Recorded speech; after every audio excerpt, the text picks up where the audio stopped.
বিডিআরের সৈনিক এবং আর্মির অন্য সৈনিক সহ ৭৪ জন টোটাল শাহাদাত বরণ করেছে। তাদের আত্মার মাগফিরাতের জন্য আমরা এখানে আসছিলাম। এরা প্রতি বছরই আসা হয়, কিন্তু আজকের এইবারের একটু ডিফারেন্স হলো, এবার থেকে এটা শহীদ সেনা দিবস হিসাবে ডিক্লেয়ার করা হয়েছে এবং আমরা শহীদ সেনা দিবস হিসাবে এখানে আসছি।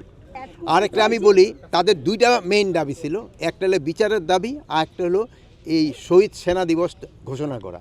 তা আমরা কিন্তু শহীদ সেনা দিবস ঘোষণা করেছি এবং আজকে এই শহীদ সেনা দিবস হিসাবেই কিন্তু পালন করা হচ্ছে। আর আরেকটা দাবি ছিল যে বিচার, ওই জন্য কিন্তু আমরা কমিশন করে দিয়েছি এবং কমিশনের 24শে জানুয়ারি থেকে মনে হয় শুরু হয়েছে কমিশনের কাজ। এটা তাদের 3 মাস সময় দেওয়া হয়েছে। তাদের রিপোর্টের বেসিসে আমরা যারা দোষী সাব্যস্ত হবে তাদেরও বিচারে আওতায় নেওয়া হবে।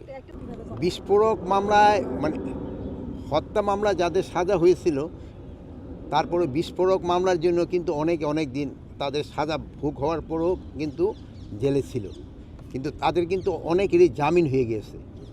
এখন আরও যদি এরকম থাকে, কোর্ট বসলে, এটা দেখতে তো আমাদের হাতে না, এরা সম্মানীয় কোর্ট যদি তাদের জামিন দিয়ে দেয়, জামিন দিয়ে দিবে তাদের। এখন এরা গত 15 বছর কেন এটা ডিক্লেয়ার করে না, এটা তো আমার পক্ষে বলা সম্ভব না।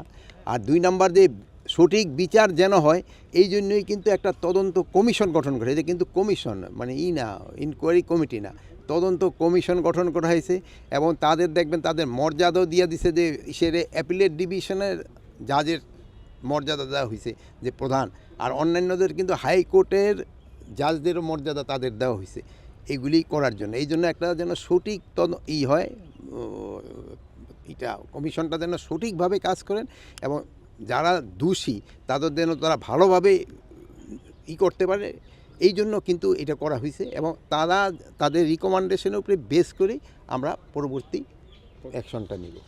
এখানে তো আপনি তো এখানে তাল বাহানা কোথায় দেখলেন? এখন তো আমরা গত 15 বছরের প্রশ্নগুলি তো আপনারা ওই গত 15 বছর করতে পারতেন, বাট গত 15 বছরের উত্তর তো আমি দিতে পারবো না। এই যে আমাকে এখন যে হারে প্রশ্ন করতে পারতেছেন, এই প্রশ্ন কি আপনারা গত 15 বছর করতে পারছেন? এই ধরনের প্রশ্ন তো আপনি করতে পারেননি। আপনারা শোনেন, আমি বলি, আপনারা তখন স্বাধীনভাবে আমাদের যে কোনো ধরনের প্রশ্ন করতে পারেন।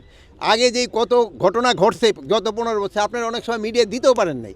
আপনার ইচ্ছা ছিল, আপনার বুক ফেটে গেছে, কিন্তু প্রকাশ করতে পারেন নাই। বাট এখন তো আপনারা এটা প্রকাশ করতে পারেন।